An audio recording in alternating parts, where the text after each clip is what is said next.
عالمی مالیاتی ادارے IMF نے آئندہ 3 برسوں کے دوران پاکستان کو $7 ارب دینے کی منظوری دے دی ہے، لیکن اس معاہدے پر عمل درآمد کے لیے پاکستان کو IMF کی کئی شرائط پوری کرنا ہوں گی۔ معاہدے کے تحت پاکستان کو $1 ارب کی پہلی قسط موصول بھی ہو گئی ہے، تاہم ماہرین کے مطابق اگرچہ IMF پروگرام کی بحالی پاکستان کے لیے سکون کا باعث بنی ہے، لیکن ملکی معیشت کو اب بھی کئی خطرات لاحق ہیں۔ فنڈ کی جانب سے جاری بیان میں پاکستان کی معیشت کو درپیش کئی چیلنجز کی نشاندہی کی گئی ہے، جس میں کمزور گورننس، کاروبار کرنے کے لیے مشکل ماحول جس میں ریاستی اداروں کا بے جا کردار سرمایہ کاری میں رکاوٹ بنتا ہے۔ اس کے ساتھ صحت اور تعلیم کے شعبے میں ناکافی اخراجات شامل ہیں۔ فنڈ کا کہنا ہے کہ ملک میں ٹیکس بیس انتہائی معمولی ہے، اس سے مالی استحکام یقینی بنانا اور اسے انصاف پر مبنی کرنا مشکل بن جاتا ہے۔ ان ساری وجوہات کی بنا پر حکومت صحت اور تعلیم پر کم پیسے خرچ کرتی ہے اور نتیجتاً غربت پر قابو پانا اور انفراسٹرکچر کی ترقی کے لیے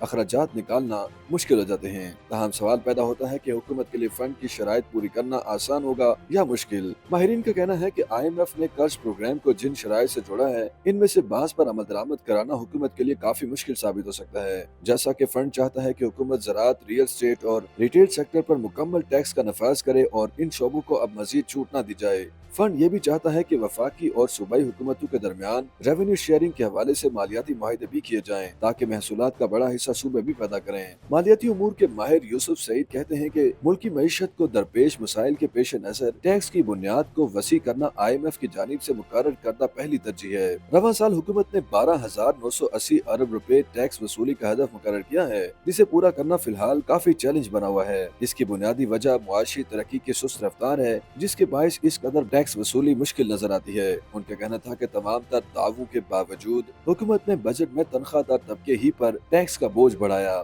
دوسری جانب کسی حد تک ریئل اسٹیٹ کو بھی ٹیکس نیٹ میں لانے کی نیند دلانا کوشش تو کی گئی، لیکن زرعی آمدن پر ٹیکس کے نفاذ کو یقینی بنانے کے لیے جنوری 2025 تک کا وقت حاصل کر لیا گیا۔ اس پر بھی تمام صوبوں بالخصوص سندھ کا اتفاق نہیں اور اسے مزید توسیع دیے جانے کی باتیں کی جا رہی ہیں۔ یوسف سعید کا کہنا ہے کہ اس کے علاوہ فنڈ اب وفاقی حکومت کے حجم میں بھی کمی چاہتا ہے اور صوبائی حکومتوں کے اخراجات پر نظر رکھ رہا ہے۔ ماہر معاشیات اور مبصر سلمان احمد نقوی کا کہنا ہے کہ ایسا لگتا ہے کہ IMF نے اس بار پھر حکومت کے ساتھ نرم رویہ اختیار کیا ہے۔ پاکستان کو 3 سال کے لیے $7 ارب کا بڑا پروگرام دیا گیا ہے، جبکہ پروگرام کے جائزے ہر 3 ماہ کے مقابلے میں اس بار ہر 6 ماہ بعد ہوں گے اور یہ عمل قرض دہندہ کی جانب سے لچک کی نشاندہی کرتا ہے۔ سلمان احمد نقوی کے مطابق پاکستان کو ایک بار پھر موقع ملا ہے کہ وہ اصلاحات کے نفاذ کو یقینی بنا کر اپنی معاشی مشکلات سے باہر نکلے، لیکن دیکھنا یہ ہوگا کہ پاکستانی حکام اس موقع کو کیسے استعمال کرتے ہیں۔ تاہم یوسف سعید کا کہنا ہے کہ پاکستان کو IMF پروگرام مکمل کرنے کے لیے حکومت کے کاروباری اداروں میں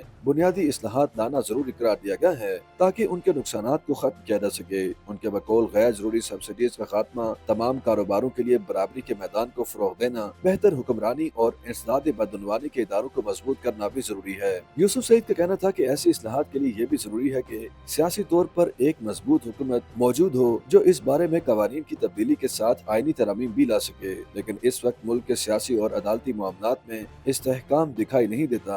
ایسے میں حکومت کے لیے اصلاحاتی پیکج پر عمل کرنا کسی چیلنج سے کم نہیں ہوگا۔ YouTube پر گوگلی نیوز دیکھنے کے لیے youtube.com کی سرچ بار میں گوگلی نیوز TV ٹائپ کریں۔ گوگلی نیوز کے پیج پر سرخ رنگ کے سبسکرپشن والے بٹن پر کلک کرنا نہ بھولیے۔ YouTube پیج پر اپلوڈ ہونے والی ویڈیوز سے باخبر رہنے کے لیے بیل آئیکن پر کلک کیجیے۔ آپ کو ہر نئی ویڈیو کے بارے میں نوٹیفیکیشن موصول ہو جائے گا۔